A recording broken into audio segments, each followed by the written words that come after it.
जदि तुम्हें यही वीडियो को केवल अधा देखि चली जीव तेबे मन रख तुम्हें जीवन में पुणी थरे से भूल करिवो जहा तुम्हें बारंबार करी आसुच। विश्वास करी ठकी जीवा एवं पर बसी कांदिबा कारण आज मु तुम हाथ में एमिति एक हथियार देवाक जाउछि जहाकू व्यवहार कले दुनियार कौनसी मनीष तुमको मूर्ख बनाई पारिबो नाही। आमे समस्ते गोटे भूल करू आमे लोकंकर सुंदर चेहरा एवं मिठा कथा को देखि तांकु विश्वास करि नेउ किंतु आचार्य चाणक्य कहिथिले विष भरा पात्रर उपरे जदि क्षीरर प्रलेप लगाई दिया जाए तथापि ताहा विष ही रही थाए। ठीक सेमिति मनरे कपट थिबा लोक बाहर जेते भी मिठा कथा को से दिने ना दिने तुमको दंशन करिवो। तेबे प्रश्न हेउछि काहा मनरे कोन चलिछि जानिबा केमिति किए तुमर निजर आउ किए मुखा पिंधि बुलुछि। आज मु तुमको मनोविज्ञान एवं चाणक्य नीतिर 10टी एमिति सूत्र कहबी जहा तुमको मनीष चिन्हिबारे मास्टर बनाई देव। ध्यान दे सुनो कारण यही कथा तुम जीवन बंचाई पारे। नंबर 1 कथा एवं कामरे तालमेल। सबुठ बड़ मिछ मनीषर जीव कहे किंतु तार कर्म केबे मिछ कहे नहीं। चाणक्य नीति कहे लोकंक कथा उपरे केबे भरोसा कर नहीं केवल तांको काम को देख। भाव तो थरे तुमर जड़े सांग अछि जे सबु बेले कहे भाई तू डाकिले मु जीवन दे देबी किंतु जेबे तुमको टिके साहाय्य दरकार पड़िला से फोन उठाइला नहीं किंबा बहाना बनाई देला। जदि कहार कथा आ काम रे फरक अछि तेबे बुझी जाओ से जड़े धोखाबाज जे प्रकृत रे तुमर होइतिबो से प्रतिश्रुति कम देव किंतु दरकार बेले समस्त आगरे छिड़ा हेबो। कथा रे नुहे काम रे मनीष को माप। नंबर 2 तुम सफलता रे तांका आखि को देख जेते बेले तुमे दुख रे थाओ सेते बेले शत्रु मध्य आसी मिछ सहानुभूति देखाइबो किंतु जेते बेले तुम जीवन रे किछि बड़ हासिल करिवो केवल सेते बेले ही असल बंधु चिन्हि पारिबे। निजको पचार शेष थर जेबे तुमको कोनसी खुशी खबर मिलिथिला तुम सांग मानक प्रतिक्रिया कोन थिला। जदि तुम सफलता देखि काहा मुह सुखी गला किंबा से तुमको अभिनंदन जणाइबा बदल रे तुमर भूल बाहर कला जेमिति कि चाकरी तो मिली गला हेले दरमा बहुत कम तेबे सावधान एया बंधु नुहे एया होछि ईर्ष्यार निया। प्रकृत बंधु तुम जितिबारे निज जीत देखे आउ नकली बंधु तुम जितिबारे निजर हार देखे। नंबर 3 राग समय रे बाहरुथिबा शब्द। मने रख मनीष जेतेबेले शांत थाए से मुखा पिंधि थाए किंतु जेतेबेले से रागी जाए सेतेबेले मुखा खसी पड़े एवं सत बाहरी आसे। जदि झगड़ा समय रे तुमर केही निज लोक तुमको कहूछि तू मो पाई बुझ तोर कौनसी योग्यता नहीं तेबे एहा को केवल राग बोली भाबी भूली जाओ नहीं। एहा ही सही सत्य जहा से वर्ष वर्ष धरी निज मन रे चापी रखिथिला। राग केवल गोटे बाहाना मात्र। चाणक्य कहिसंती रागी थिबा मनीषर कथा को गंभीरतार सह नियो कारण सेतिरे तार हृदय असल रूप लुचि रही थाए तेनु सेही समय रे कुहा जाइथिबा कथा को केबे भी हालुकारे नियो नहीं। नंबर 4 दुर्बल लोकंक सह व्यवहार।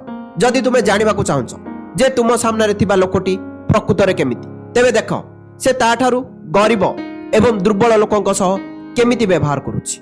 मने रख जणे व्यक्ति तुम सह बहुत भल व्यवहार करि पारे कारण तुम पाखरे शक्ति अछि पैसा अछि किंतु जदि से होटेल रो वेटर रिक्शा वाला किंबा घरर चाकर उपरे बिना कारण रे पार्टी करूछि अपमानित करूछि तेबे लेखि रख से जणे नीच मानसिकतार मनीष जे निज ठारू दुर्बल को सम्मान दे जानेनी से काली तुम शक्ति कमी गले तुमको भी लात मारी देव। नंबर 5 पर चर्चा बा चुगुली। एही कथा को निज मस्तिष्क रे खोदई करि दियो। जे तुम पाखरे बसी अन्यर निंदा करूछि से निश्चित भाव रे अन्य पाखरे बसी तुमर निंदा करूथिबो। चाणक्य कहंती चुगुली करूथिबा लोक दो मुहा साप भଳି होइथांती सेमानकर काम हला एपट कथा सेपट करी निया लगाइबा।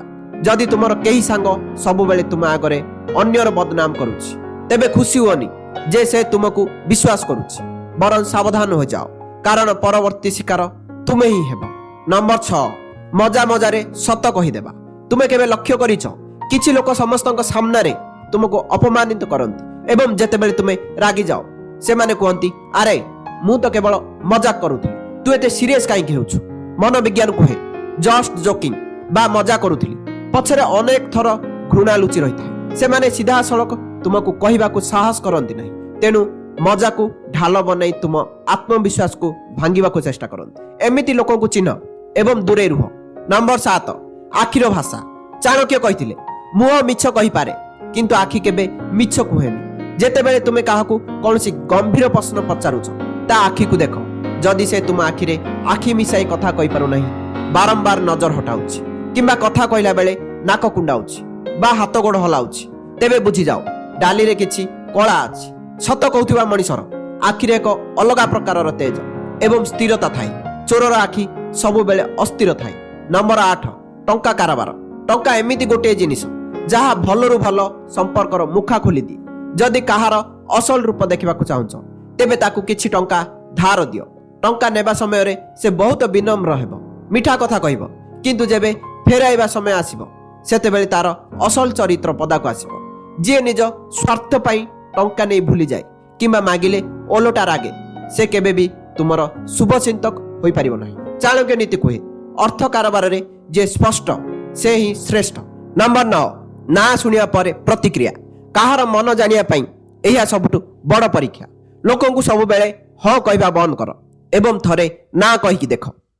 ଯଦି କେହି ତୁମକୁ କିଛି ମାଗୁଛି ଏବଂ ତୁମେ କହିଲ ନା, ମୋ ଦ୍ୱାରା ଏହା ହେବନି, ଆଉ ସେ ତୁମ ଅସୁବିଧାକୁ ବୁଝିଲା, ତେବେ ସେ ତୁମକୁ ପ୍ରେମ କରେ। କିନ୍ତୁ ଯଦି ନା ଶୁଣି ସେ ରାଗିଗଲା, ଅଭିମାନ କଲା କିମ୍ବା ତୁମକୁ ଇମୋସନାଲ ବ୍ଲାକମେଲ କଲା ଯେ ତୁ ବଦଳି ଯାଇଛୁ, ତେବେ ବୁଝିଯାଅ ସେ ଏତେ ଦିନ ତୁମକୁ କେବଳ ବ୍ୟବହାର କରୁଥିଲା। ତୁମର ନା ଶୁଣିବା ପରେ ଯିଏ ରହିବ ସେ ହିଁ ନିଜର। ନମ୍ବର 10, କେବଳ ସୁଖର ସାଥୀ। ତୁମ ପାଖରେ କିଛି ନଥିଲା ବେଳେ କିଏ ଥିଲା, ଆଉ ଆଜି ସବୁ କିଛି ମିଳିବା ପରେ କିଏ ଆସିଛି? ବସନ୍ତ ଋତୁ ଆସିଲେ କୋଇଲି ଆସି ଗୀତ ଗାଏ, କିନ୍ତୁ ଶୀତ ଆସିଲେ ଉଭାନ ହୋଇଯାଏ। ଦୁନିଆର ଅନେକ ଲୋକ କୋଇଲି ଭଳି। ତୁମ ପକେଟ ଗରମ ଥିଲେ ସେମାନେ ଭାଇ ଭାଇ ଡାକିବେ। ଚାଣକ୍ୟ କୁହନ୍ତି, ଶ୍ମଶାନ ଯାଏ ଯିଏ ସାଥିରେ ଯାଏ ସେ ହିଁ ପ୍ରକୃତ ବନ୍ଧୁ। ବିପଦ ସମୟରେ ଯିଏ ବାହାନା ନ କରି ଛିଡ଼ା ହୁଏ ତାକୁ ହିଁ ହୃଦୟରେ ସ୍ଥାନ ଦିଅ। ବନ୍ଧୁଗଣ, ଏ ଦୁନିଆ ଏକ ବହୁରୂପୀ ରଙ୍ଗମଞ୍ଚ। ଏଠାରେ ସମସ୍ତେ ମୁଖା ପିନ୍ଧି ଅଭିନୟ କରୁଛନ୍ତି। ନିଜର ସରଳତାକୁ ମୂର୍ଖାମିରେ ବଦଳାଉ ନାହିଁ। ଆଜି ମୁଁ ତୁମକୁ ଯେଉଁ 10ଟି ହତିଆର ଦେଲି ତାକୁ ବ୍ୟବହାର କର। ଆଖି ବନ୍ଦ କରି ଭରସା କରିବା ବନ୍ଦ କର ଏବଂ ଆଖି ଖୋଲି ପରଖିବା ଆରମ୍ଭ କର।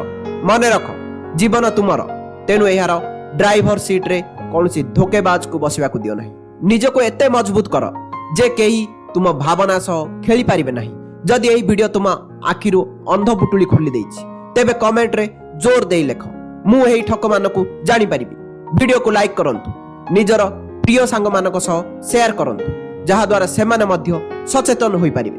ଦେଖା ହେବ ପରବର୍ତ୍ତୀ ଭିଡ଼ିଓରେ। ଜୟ ଜଗନ୍ନାଥ।